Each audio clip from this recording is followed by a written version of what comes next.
यह देखकर पाकिस्तान प्रेमी भारतीय मुसलमानों को बहुत दुख होगा।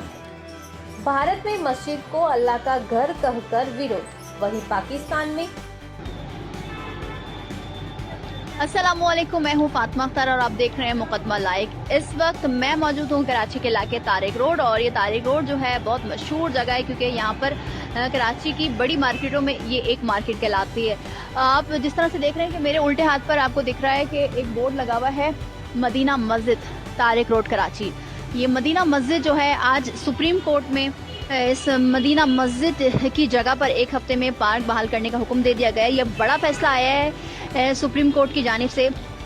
कराची रजिस्ट्री सुप्रीम कोर्ट में चीफ जस्टिस पाकिस्तान जस्टिस गुलजार अहमद की सरबराही में तारिक रोड के करीब जो मदीना मस्जिद है और जहां पर अभी हम मौजूद हैं उसके इसकी समाअत हुई, और एडमिनिस्ट्रेटर, कमिश्नर और दीगर अफसरान जो हैं वो समाअत में पहुंचे और समाअत में ये पूछा गया कि आप लोग क्या कर रहे हैं, और चीफ जस्टिस ने मुर्तज़ा वहाब से इस्तफसार किया कि आप गैर कानूनी मस्जिद के खिलाफ कार्रवाई क्यों नहीं करते। ये बहुत इम्पोर्टेंट सवाल किया गया चीफ जस्टिस साहब की जानिब से, और कहा गया कि आप कार्रवाई क्यों नहीं कर रहे।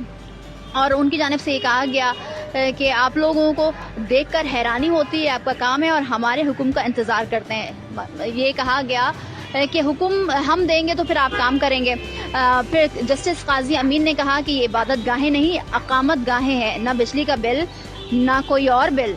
ये तो हमारे सामने आ गया है। कराची में कई जगह गैर कानूनी तामीरात कर दी गई और कोई पूछने वाला भी नहीं है। दौरान समाअत अदालत ने तारिक रोड की दुरुस्त हुदूद मालूम करके और ये जो मस्जिद मदीना मस्जिद जो कि आप मेरे सामने देख रहे हैं इसको असल हालत में जो कि पार्क की जगह है उसको बहाल करने का हुक्म दिया, और एक हफ्ते के अंदर।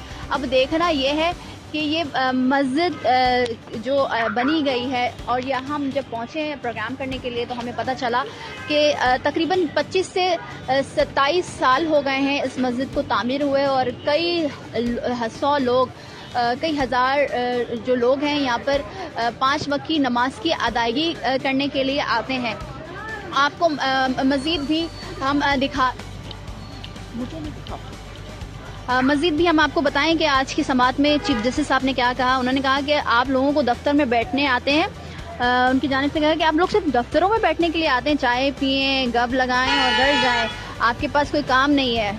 कौन कर रहा है सब कुछ किया है। इस शहर के साथ आप लोगों ने नाकाबिल तलाफी नुकसान पहुंचाया है, इसको ठीक करने के लिए तो धमाका करना होगा। ये बात फिर से एक बार सुप्रीम कोर्ट कराची रजिस्ट्री में ये बात की गई कराची के इंफ्रास्ट्रक्चर को लेकर कि कराची का हुलिया जो है वो बिगाड़ दिया गया है। रफाई प्लॉट्स हो, नाले हो, पार्क की जगह हो, ग्राउंड हो, सब पर कब्जा कर लिया गया है। गवर्नमेंट की जगह हो, सब पर कब्जा कर लिया गया है। और ये बात किया गया है चीफ जस्टिस साहब की जानिब से कि धमाका करना होगा कराची की चीज़ों को सही करने के लिए। और उनकी जानिब से ये भी कहा गया है कि दोबारा बनेगा ये शहर जैसे जर्मनी बना, जापान बना, पोलैंड बना, ऐसे बनाना पड़ेगा। जहाँ 4 आदमी का घर था वहाँ 40 घराने रह गए, घराने जो हैं वो बना दिए गए हैं, और जो 40 लोगों के रहने की जगह जो है वो बना दी गई है। सब बिक रहे हैं यहाँ, क्या कर रहे हैं, सिर्फ पैसा ही बनाने का काम करना है, सिर्फ पैसा बनाने में आगे हैं आप लोग। जस्टिस गुलजार अहमद ने मजीद कहा कि PCHS नॉर्थ नाजाबाद तक एक ही हाल है। 200 गज पर 8 मंजिला इमारत बना दी गई, ज़लज़ला आएगा, सब खत्म हो जाएगा, करोड़ों लोग मर जाएंगे, अगर बचे तो आप पर खून होगा लोगों का। आप लोगों को क्या परवाह सोचते हैं, मैं तो चला जाऊंगा। आज चीफ जस्टिस साहब ने अपनी रिटायरमेंट, क्योंकि जाहिर सी बात है फरवरी में उनकी रिटायरमेंट है, और चीफ जस्टिस साहब ने जो है आज ये कहा है कि आप लोग सब सोचते हैं कि मैं चला जाऊंगा तो फिर इस तरह के फैसले नहीं होंगे और आप लोग मेरे जाने का इंतज़ार कर रहे हैं, तो ऐसा नहीं होगा। और कराची का जो इंफ्रास्ट्रक्चर है उसको बहाल करने के लिए जो बड़े बड़े फैसले सुप्रीम कोर्ट की जानिब से आ रहे हैं, उनमें एक बड़ा फैसला आज ये है कि तारिक रोड पर जो मस्जिद है मदीना मस्जिद, उसको एक हफ्ते में मसमार करके उसकी असल हालत जो कि पार्क की हालत है उसको बहाल करने का हुक्म दे दिया गया। देखना यह है कि ये ऑपरेशन कब स्टार्ट होता है।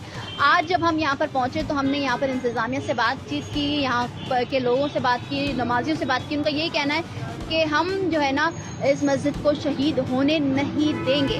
अब ये देखना है कि ये ऑपरेशन कब स्टार्ट होता है, किस तरह होता है और ये कब तक इस पार्क को बहाल कर दिया जाता है। मेरा सवाल आप लोगों से है, आप क्या समझते हैं कि जो पार्क की जगह है या नालों की जगह, जिस तरह से लंदी कोटल की बड़ी मस्जिद थी, वहाँ पर हमने प्रोग्राम भी किया, वहाँ पर एक बहुत बड़ी मस्जिद उसको मस्मार कर दिया गया, ज़ाहिर सी बात है वो नाले पे बनी गई थी। तो क्या इस तरह की जगहों पर मस्जिद का होना और नमाज की अदायगी होना कबूल होगा? सवाल ये है। बहरहाल इस पर तो मैं कुछ नहीं कह सकती, ये मेरी राय भी नहीं है कि मैं इस पर कुछ बोलूँ, मगर जिस तरह से हम पूरे कराची में देख रहे हैं जो गैर कानूनी तामीरात हैं, उसमें बिल्डिंग्स भी आती हैं, दुकानें भी आती हैं, नालों पर तामीरात हुई हैं और ये पार्क की जगह पर जो है मदीना मस्जिद कायम है। मुझे फातिमा अख्तर को इजाज़त दीजिए। अल्लाह हाफ़िज़।